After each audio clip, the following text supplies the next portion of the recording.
I'm Bree Luck, and you are listening to the Pause to Go podcast, where we explore the process of turning life's transitions into stellar transformations. You can expect interviews with experts, straight talk with remarkable humans, and conversations about making the most of every phase of life. Because when we approach life's stickiest spots with curiosity, support, and a little bit of inspiration, anything is possible. So whether you're on your way to work or settling in with your favorite beverage, together we can pause to go. As a solopreneur, I really like the flexibility to work from pretty much anywhere, so I'm happy to head down to Code-Based Co-working, where I can enjoy the company of others while I tackle my to-do list. Also, they have a state-of-the-art, consumer-friendly podcasting studio that is, frankly, my home away from home. So head over to Code-Based Co-working, check it out, and when you do, tell them that Bree sent you. My husband and I have two daughters. One is 20 and the other is 16. And right now we are in this sweet semester where we are all living in the same house again. We're even going on vacation together. I mean, right now we're visiting our old neighborhood where we lived for a year in Amsterdam, which is both a study in nostalgia and a welcome family adventure. And for the most part, I believe that we are all genuinely enjoying each other's company. And when we're at home, several nights a week, my daughters and I gather in our kitchen, usually under the guidance of my 20-year-old, and we craft a meal together. And I have to say, there's a lot of talk about manifesting abundance, but these are the moments when I understand abundance most completely, making and sharing a delicious feast with conversations that are by turns deep, playful, sometimes confrontational, often irritated, but always grounded in deep love, deep respect, and safety. I mean, what a gift, and not one to be taken for granted. Today, I'm talking to a creative change maker, Nancy McCarthy, who, together with her husband, Michael, cultivates a respectful, loving, and nurturing haven at their restaurant, Dr. Ho's, in North Garden, Virginia. Along with their staff, they have taken the quotidian task of running a pizza joint and made it a place to come together, to be nourished, and to share in humanity in all of its foibles. I'm going to tell you this quick story that I meant to actually share with Nancy, but I didn't. When my daughter was around 4 years old, she had a friend over, and the friend was talking about going to the doctor. And the little friend said, "My doctor is Dr. D, and he gives me a sticker." At which point my daughter said, "My doctor is Dr. Ho's, and he gives me pizza." The restaurant has clearly been important to my whole family for a long time. And when you hear this chat with Nancy, you'll understand why. Enjoy her beautiful perspectives on creating community through making food. Having you all at Dr. Ho's, having Dr. Ho's during this pandemic, always. I mean, Dr. Ho's has been like home for my family since we first moved to the area, which was in 2003. Nancy, I think about when we went away for a year, the first stop. I mean, truly got off the plane from Europe, had our car packed with all the stuff, drove straight from Dulles down to Dr. Ho's and had our first meal at Dr. Ho's. Like it's wild. That much of home. Oh, that's incredible. That's incredible. It's a really special place. And it's a little bit of an enigma even to us. This year for us will be 15 years since we bought it in 2007. So, and I'm 45, Michael is 47. So that's like a big chunk of our life has been spent sort of on this place. And it's something we're really proud of, but we are sort of just like the mayors there, like, I mean, Michael said that to me in a text one day. He was just like, are we the owners? We're just kind of the mayors, we have this community and we just try to like lead it where we think it should be and try to treat it with,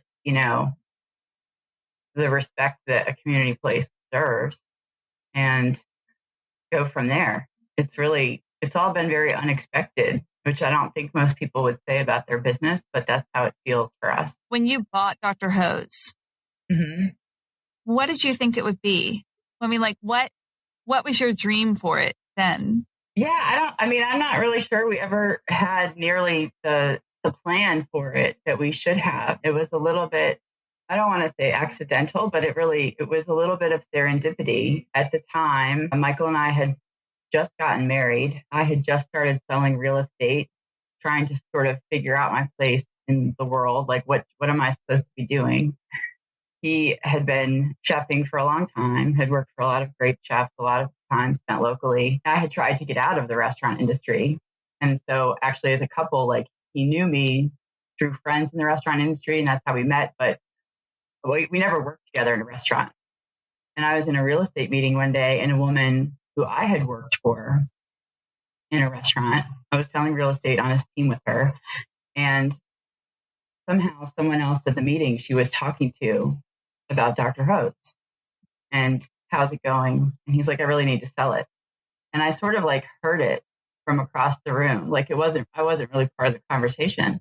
And we had been looking for a restaurant to buy because we didn't have a lot of capital. We just had like a work ethic basically.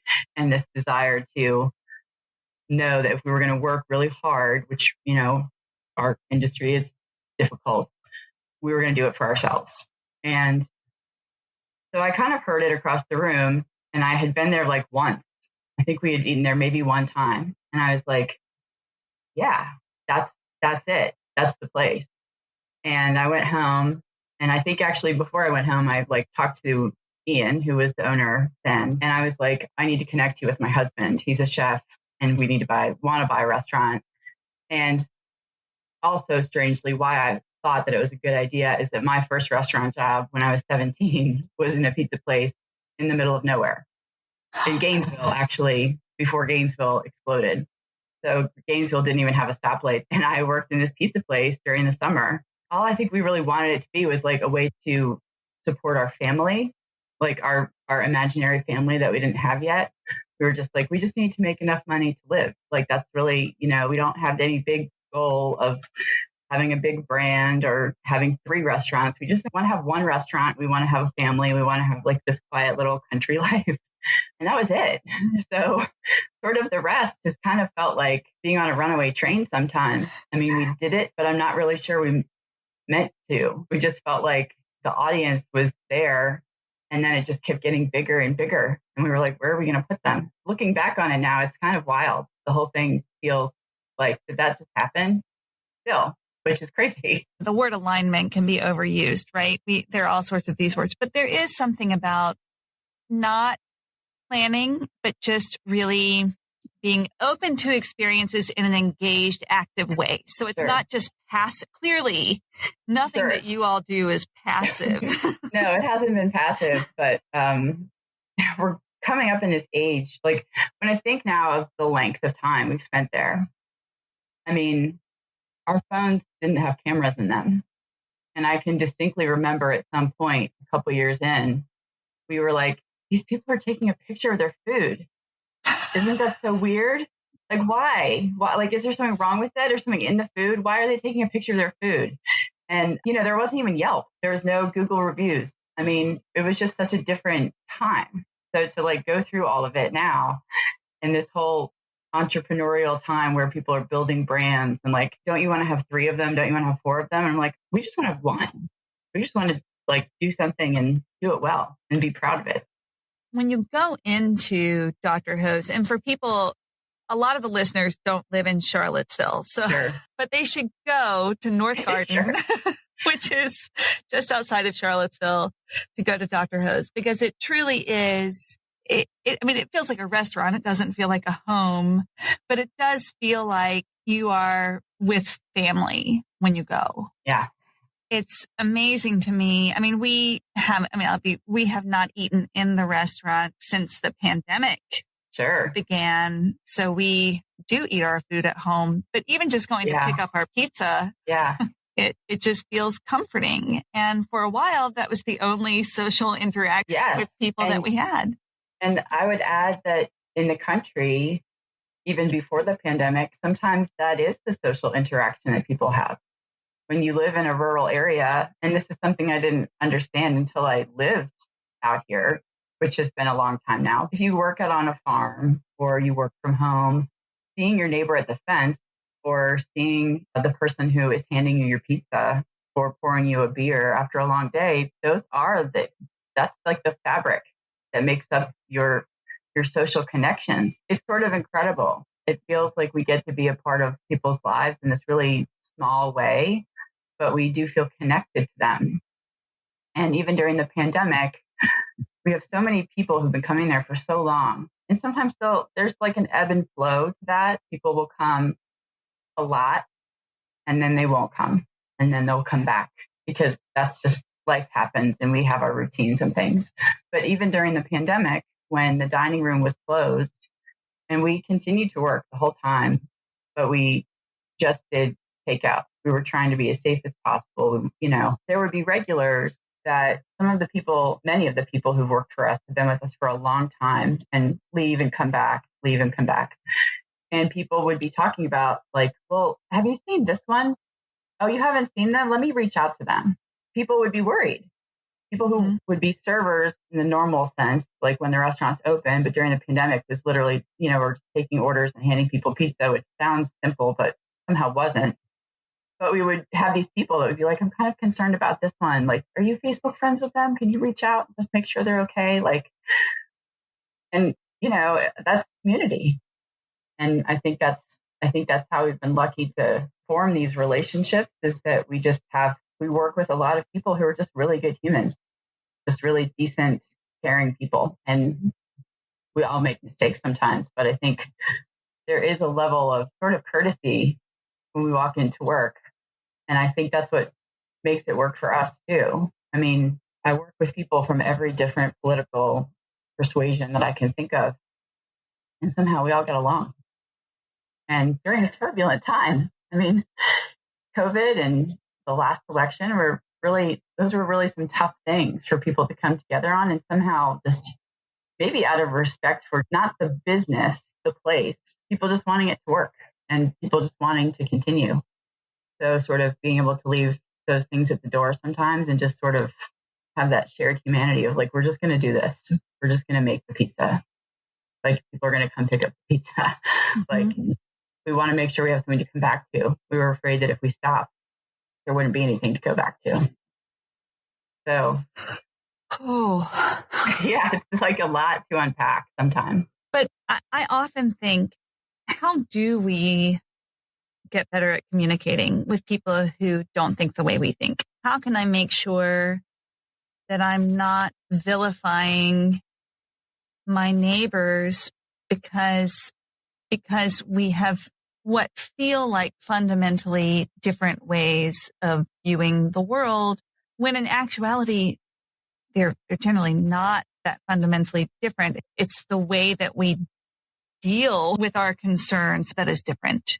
You saying that you needed to come and work and make the pizzas and get the pizzas out together so that you made sure that there was a place to come back to. It's a shared purpose. Absolutely. And it's interesting how we didn't even necessarily think of it. We didn't really understand. Nobody understood what was happening. Mm-hmm. I mean, I guess that we could have closed for 2 weeks, but where we were at that point, we were up to like 45 employees. We were like, how do we pay the payroll for 45 people if there's no revenue? Like you could do that for a little while, but most businesses can't do that for a long while. It made our whole experience of the pandemic different. And it was actually our, at the time, 10-year-old who explained it to us when he was like, you have no idea what this is like. And we were like, what do you mean? He's like, you and dad are still going to work. and you're seeing other people, even if you're masked. People are picking up pizzas and you're sharing words with them. We're just at home. It's a completely different experience for you. So it is. But the shared purpose, I think, is a lot. When you work with people for a really long time and you have, that place is a little bit wild. It goes from 0 to 80 really fast.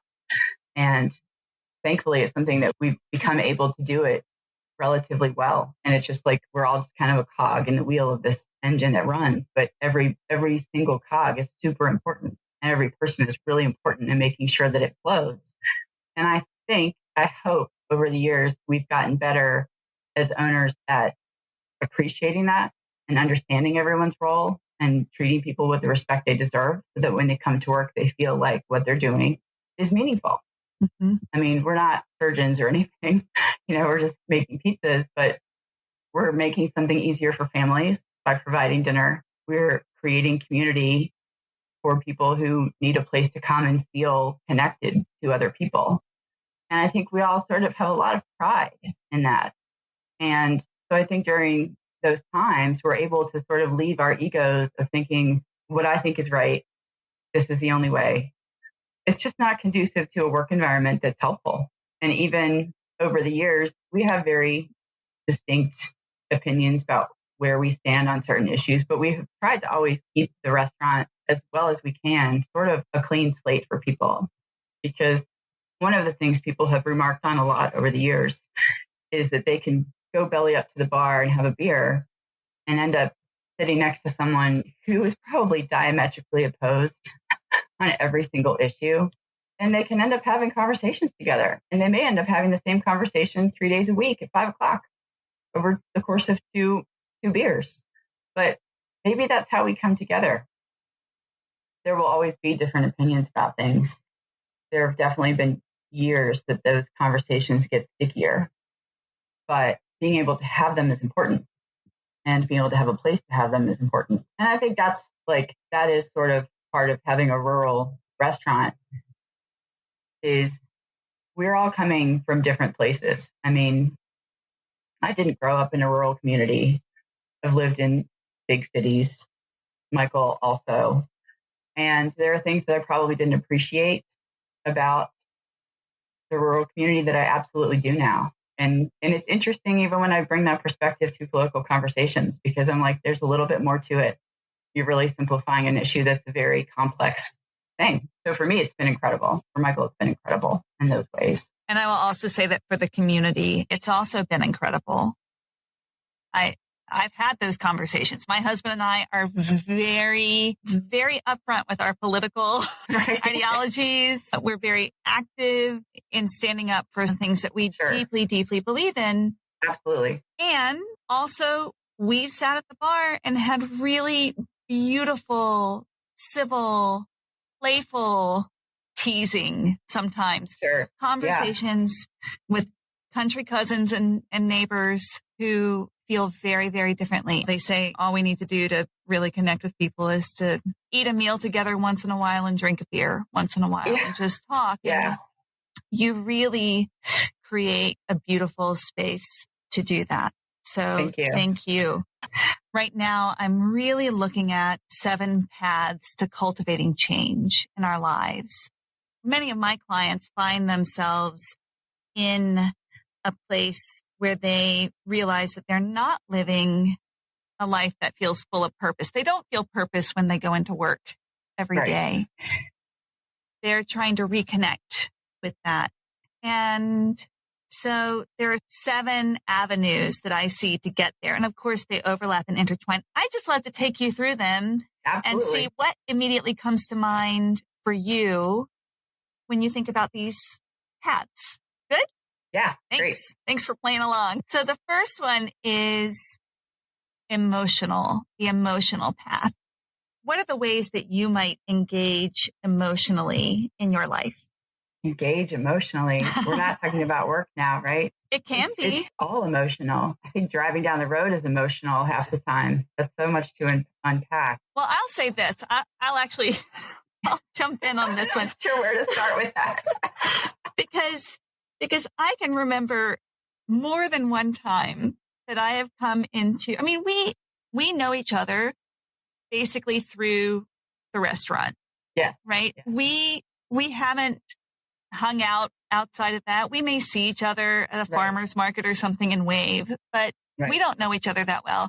No. At least 2 times we have stood and teared up or cried together. Right. Yeah. At the cash register at Dr. Ho's. That's true. And even just saying, like, I don't even know where to begin with that. It's all emotional. That really speaks to you, to your availability, your understanding of other people's emotional states and being present for them. So I'm going to just throw that one right back at you. Oh, wow. Well, I mean, I do think we all want to be seen, right? And I think that is something that I think about a lot in work. I think in service work, a lot of people end up there with other dreams. I would be included in that. And I think just as people go about their lives, we're all sometimes doing things we don't think we're not where we meant to be, maybe in life. So when we have these moments with people, and I said to a friend the other day that we have these little 2-minute tidbits with people at work, and sometimes they can unload on you a little bit, and not in a bad way, but just this like little connection, this little check-in with this person who you know on this very surface level. But sometimes people provide you with this really like raw moment because we sort of prep ourselves for like things we know we're going to do. Like we're going to be in a meeting, so we're going to put on the lipstick, or, you know, we're going to go have our picture taken, or we're going to go have a conference with our kid's teacher. But these are people who are like running in to pick up pizza with me. And it's like, this is like, you know, like going to pick up your prescription. I mean, this is just like something you're doing. So sometimes people like have their guards totally down. They're just whoever they are in that moment. They're not whoever they prepped themselves up to be. Sometimes it's not pleasant. I mean, sometimes people are having a bad day. But people who come over and over again, when they tend to be met, if we're all having a good day and putting our best foot forward, tend to be met with a little bit of compassion, kind of give you the good stuff, you know, like those connections with people. Like if that's not what life is about, then what is it about? If you can't ask someone how their day was and not really want to know the answer, then what are we even doing? You know, it can be overwhelming to be an emotional person too. You know, it can be driving down the road and seeing something so beautiful that you want to cry, or you do cry because you're just feeling the power of beauty and absorbing it and taking it in. I'm a very emotional person. That definitely informs, you know, the way I live my life. We'll flip to the other side of that now, and let's look at analytical. How does an intellectual or analytical side factor into the work that you do? Oh, not very much. I mean, for me, I would say Michael and I too, we're very opposite people, but we're really led by intuition and just like feeling something. I mean, it's probably only been in the past several years that we actually look at data, that we actually are like, how many of these did we sell? That would probably be good to know. I mean, we've always sort of gone from our gut and just trusted that, like, if it doesn't work, then we're just going to keep working until it does. And Michael always used to say that in the beginning, like, if this doesn't work, then I'm just going to work harder until something else works. So it's never really been analytical. The next one is intuitive. The next path is intuitive. Sure. And clearly, when you speak of working from the gut and having an intuitive way through, that's clearly a driving force for you. I want to return to that in just a second. But then even if the intuitive is what sort of motivates you to go, then having the capacity to, at a certain point, say, oh, we should probably look at this and see how can we make this a little more efficient, or right. Even if that's an intuition led, even if intuitively right. Sure. it's taking you to that point. So even if it's not driving force, it can be part of what sets the boundaries, or even with emotion, sure. right? Sure. Sometimes our analytical side can help us. I mean, we can't just sit there as much as we may want to. I would definitely want to just sit and cry all day. Right. But no, I mean, I think that's where collaboration comes in too for us. for instance, I would say when we were a small restaurant, doing the kind of volume we do now was absolutely terrifying. Sometimes it's still a little scary, but we have had, thankfully, people on our team who are like, okay, like this is how we need to approach that. Mm-hmm. And it's a collaboration, and we sort of all figure it out. And it's just having systems in place of like, okay, now we're jumping to that next level. So we're up here now. And I mean, so there is analytics. I would just say that it's never been at the top of the list for how we do things. There is no harm in farming something out. And I think actually that is one of the things that we are trying to work on, is creating more boundaries in how we run our restaurant that somehow kind of runs us a lot. And the pandemic kind of helped with sort of seeing that there could be space and there could still be success with space is definitely, I think a lot of people have had that experience, but it's definitely shifted the way that we think the past couple of years and how our approach to work and our approach to life can be successful together.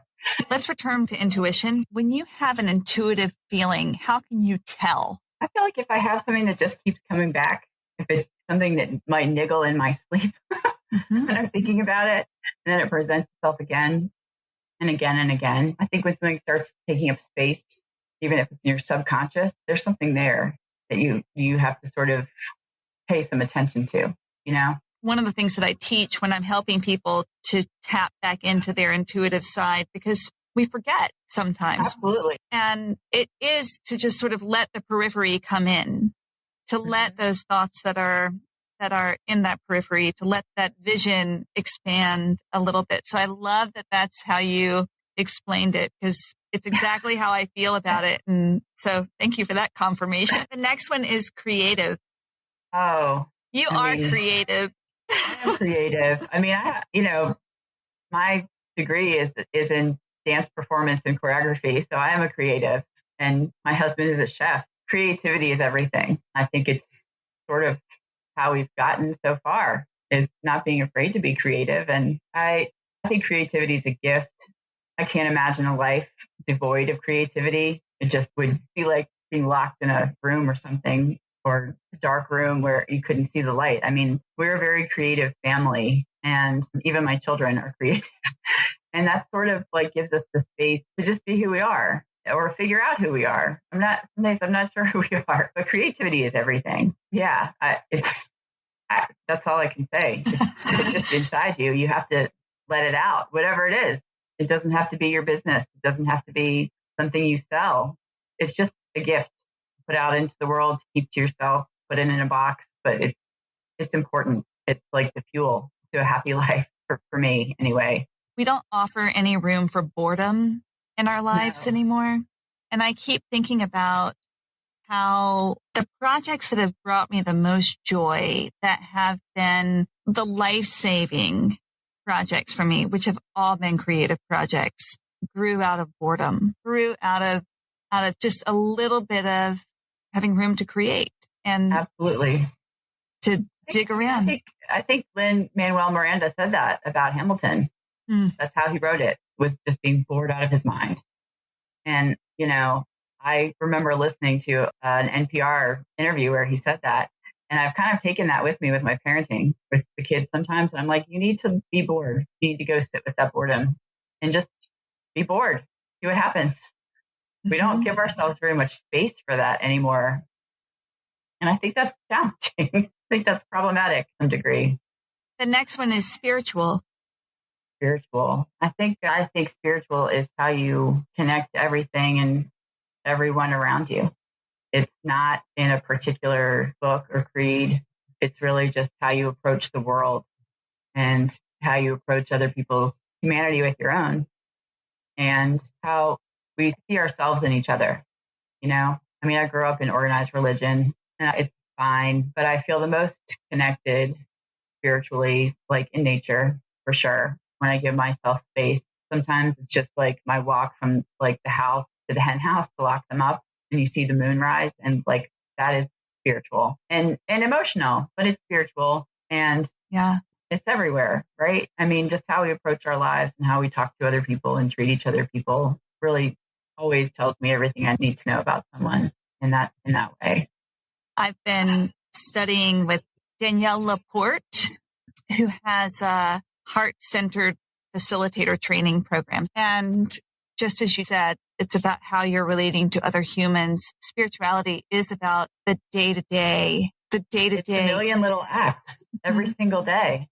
You know, I mean, it's about not needing to always be right in a conversation. You might still think it, but you don't have to say it. I mean, the emotional intelligence to know when to stop or to be silent or just to listen. I mean, I think all of those things are just an awareness. I think we're all afraid of silence sometimes. We have to learn not to be. You don't always have to have the last word or have the witty thing to say. You just have to be okay with letting it be said and letting it sort of sit there, you know? Yeah. And that takes trust. Absolutely. And faith, you know? Yeah. The next one is physical. So I didn't realize you were a dancer. It seems like a long time ago, and it was a long time ago, but I think physical, I think it's that discipline that has gotten me everywhere in life, honestly, just going back to the same basic thing each day. And I would say now, I mean, now for me, it's exercise, for Michael also. And it's sort of feeling like strong body, strong mind. I mean, just taking care of yourself. So being strong physically is important for me, not because of the outward aspect of it, but just getting my mind right.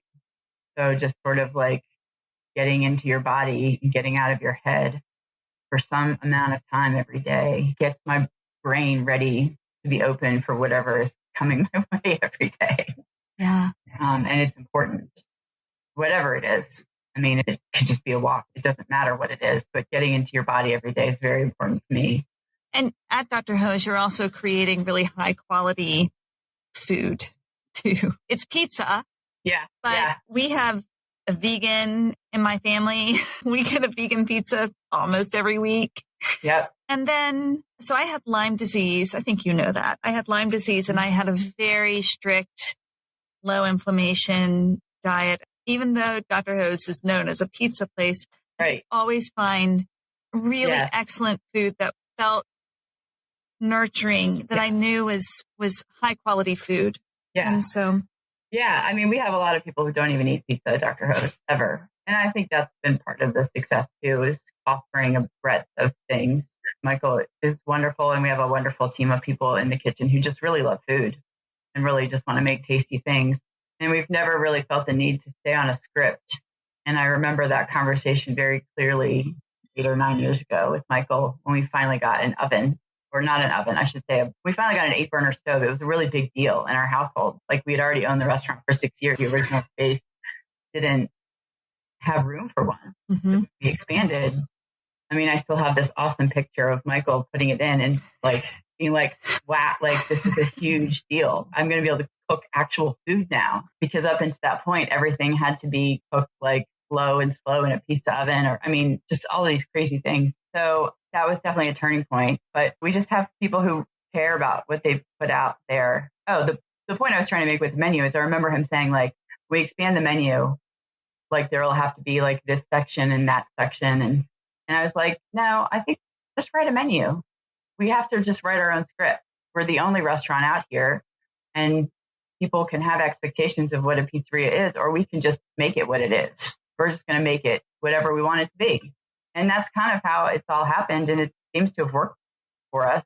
That's where the creativity comes in, is that you have to just not be afraid to write your own script and go into a big, long improv and cross your fingers. Now I'm going to think of Dr. Ho's pizza as being Twyla Tharp pizza. That's what I'm going to be thinking about. Because really it is. It really is. And sometimes for me, the approach sometimes, because I think the ability to continue to do the same thing over and over again is hard. So there are definitely moments when it's kind of a wild shift there that I'll wish that I had like a GoPro on my chest, you know, because I'm like, this is basically just a site specific work that I'm just thrown into the middle of every night.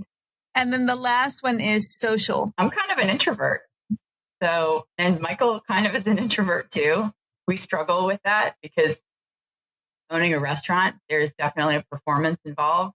I mean, it's not inauthentic. I mean, we are who we are, but definitely like people come there and expect us to have things to say. So I kind of make the joke that I'm like, we really know everyone, but we're not super close to anyone because our work schedule is kind of wild. And when we're not at work, we're with our children. And that's the beginning and the end of all of it, is our family. So social is, we kind of have to work at it. I think we've gotten better at that aspect of being able to be personable with people. I mean, I can be a people person, but I'm like, we come home and we pretty much stay home. We're pretty content to just be with each other and read our books and work outside and do our thing. We're not very social.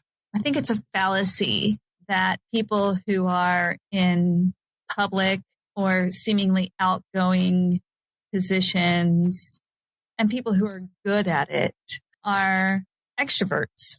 I think they're not.